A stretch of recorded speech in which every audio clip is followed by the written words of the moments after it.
Today we are going to talk about Erb's palsy. Erb's palsy is known as ovitus tip deformity because जो lateral rotators of the shoulder होते हैं वो affected हो जाते हैं, arm flexors और hand extensor muscles affected हो जाते हैं in the Erb's palsy. Erb's palsy is also known as a brachial plexus palsy because जो brachial plexus होता है वो 5 nerves contain करता है और ये जो 5 nerves होती हैं वो spine को with the arm, shoulder and hand connected करती हैं और उसको sensational और movement effect प्रोवाइड करती हैं, जिसकी वजह से जो हमारे हैंड मसल और शोल्डर होता है वो मूवमेंट में अपना फंक्शन परफॉर्म करता है. अगर इन केस क्या हुआ है कि कोई इंजरी हुई है या कोई ट्रोमेटिक कंडीशन कॉज हुई है तो इन दैट केस क्या होगा कि स्ट्रेचिंग या टीयरिंग की वजह से जो हमारी नर्व्स हैं उनमें से कोई एक या सारी नर्व डैमेज हो जाती हैं ब्रेकियल प्लेक्सस की, तो उसकी वजह से क्या होगा कि जो हमारी मूवमेंट है वो इफेक्टेड होगी. तो उसमें क्या होगा कि जो हमारा मसल है वो फंक्शन करना बंद कर देता है, कंप्लीट या जो पार्शियल मसल फंक्शन होता है वो लॉस हो जाता है, जिसकी वजह से मसल वीकनेस या फिर पैरालिसिस कॉज होती है. डिपेंड करता है कि हमारा जो मसल फंक्शन है वो कम्प्लीटली लॉस हो गया या फिर पार्शियली लॉस हो गया. And this is known as Erb Duchenne paralysis.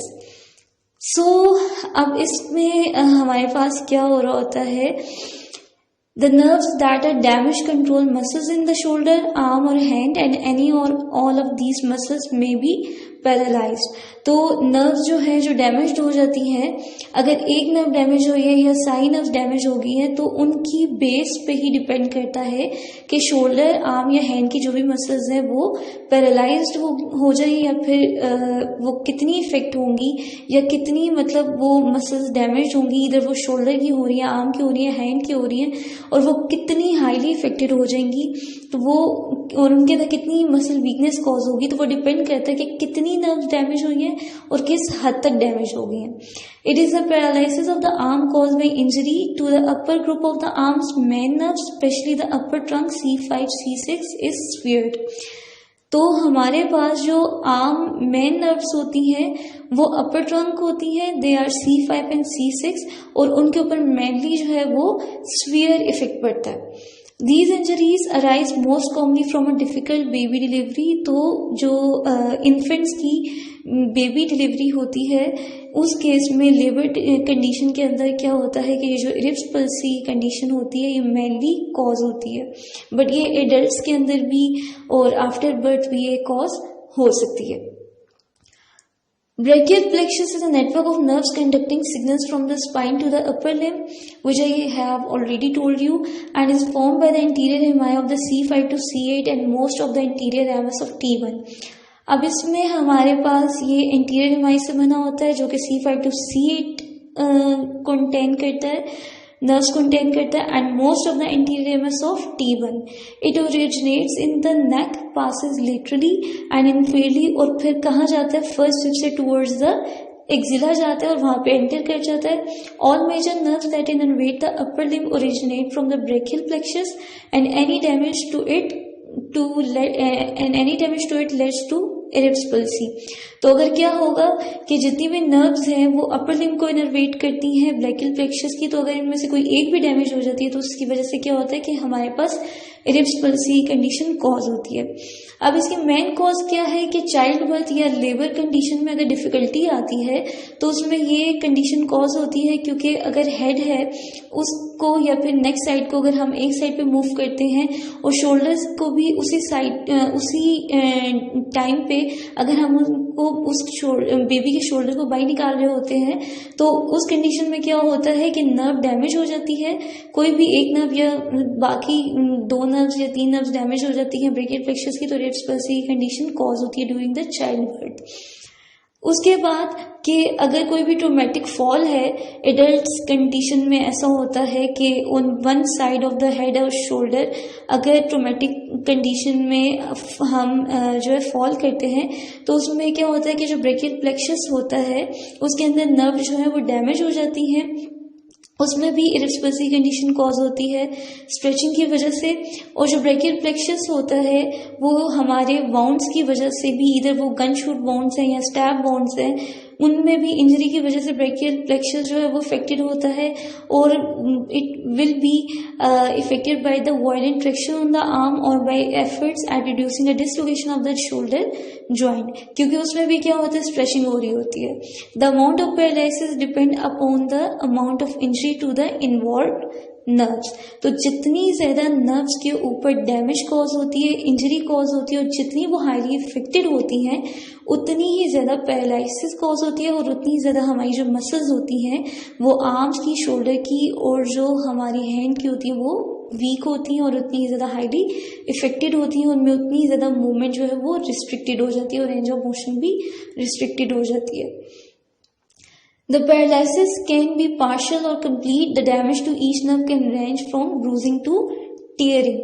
The most commonly involved route is C5 aka Erb's point, the union of C5 and C6.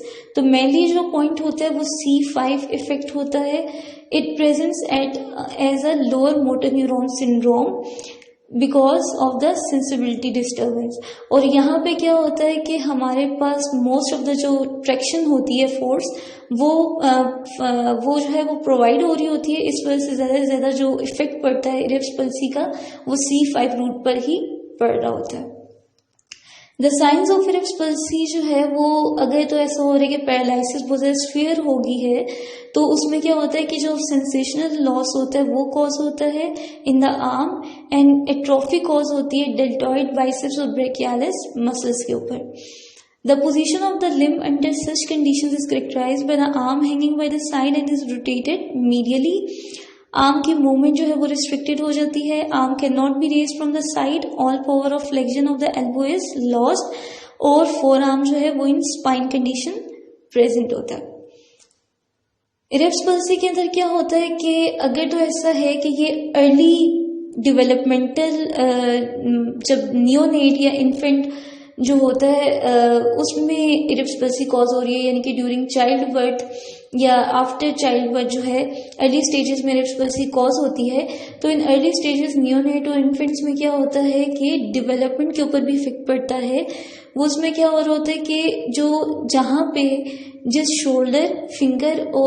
Shoulder arm और जो हैंड होता है वहाँ पे क्या होता है कि जहाँ पे इरेप्स पल्सी कॉज हो रही होती है वहाँ पे शोल्डर से लेकर फिंगर टिप्स तक जो ग्रोथ होती है वो स्टंटेड हो जाती है और वहाँ पे ये जितना भी एरिया होता है ये स्मॉलर हो जाता है। तो यहाँ पे जो ग्रोथ होती है वो हमारे पास इफेक्टेड हो जाती है।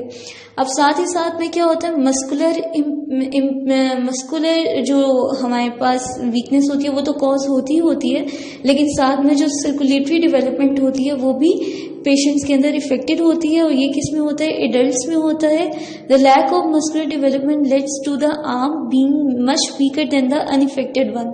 तो जो इफेक्टेड आर्म होता है वो बहुत ज़्यादा वीक हो जाता है क्योंकि उसमें मसल्स जो है वो वीक हो जाती हैं।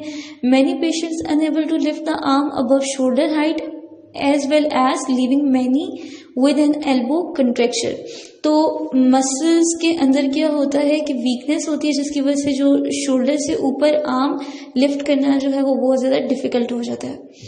The lack of development to the circulatory system, इसकी वजह से क्या होगा, जो टेम्परेचर रेगुलेशन होती है वो जो पेशेंट होता है उसके अंदर नहीं हो पाती है, जिसकी वजह से अगर कोई भी इंजरी होगी है या स्किन डैमेज होगी है उसके अंदर क्या होगा कि हीलिंग का जो प्रोसेस होता है वो नहीं हो पाता, जिसकी वजह से फर्दर मोर जो इन्फेक्शन होता है वो स्किन के अंदर होना शुरू हो जाता है।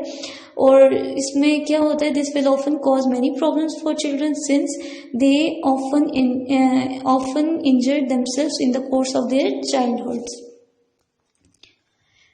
Most ireps palsy or brachial plexus injuries happen during birth. It can occur if the infant's head and neck are pulled toward the side at the same time as the shoulders pass through the birth canal. The condition can also be caused by excessive pulling on the shoulders during a vertex presentation. Vertex presentation में क्या होता है, जिसमें head जो है firstly उसको out निकाला जाता है बाई के साइड पे, और by the pressure on the raised arm during a breech जिसमें फीट को फर्स्ट निकाला जाता है। Erb's palsy can also affect neonates affected by clavicle fracture unrelated to a baby delivery. अब ट्रीटमेंट में क्या आता है, ट्रीटमेंट में रिहैबिलिटेशन दी जाती है बाय अ फिजिकल थेरेपिस्ट, और अ कंसर्न सर्जन, अब ये इसमें क्या होता है कि मंथ्स के अंदर अंदर जो है वो जो हमारे पास जो पैरालिसिस होती है उससे रिकवरी होना शुरू हो जाती है। और इसमें अंडर 1 ईयर ऑफ एज जो चिल्ड्रंस होते हैं वो रिकवर होना शुरू हो जाते हैं, उनके अंदर जो रेंज ऑफ मोशन होती है वो इंक्रीज हो जाती है। और अगर नहीं हो रही होती है तो उससे क्या होता है, आर्थराइटिस की कंडीशन कॉज होती है। अब नियोनेटल या paediatric neosurgery is often required to treat lesions, may heal over time. Physical rehabilitation care is often required to regain muscle uses and the functional retention. Because इसमें क्या होता है कि मसल वीकनेस कॉज होती है, जिसको हमने क्या करना होता है, उसकी इम्परेशन को कम करना होता है और जो हमारी जो रेंज ऑफ मोशन होती है उसको इंक्रीज करना होता है। जो मोस्ट कॉमन ट्रीटमेंट है वो नर्व ट्रांसप्लांट होता है। और ये जो नर्व ट्रांसप्लांट होता है ये हम कब देते हैं, under the age of 9 months देते हैं। अगर इससे फर्दर बाद में अगर हम देते हैं तो वो ओल्डर इन्फेंट्स में क्या होता है कि ये इफेक्टिव नहीं होता, और इससे क्या होता है नर्व डैमेज भी नर्व डैमेज जो होता है वो after the age of 9 months cause हो सकता है। So this is all about today's topic. I hope so that you understand this topic very clearly. Allah Hafiz.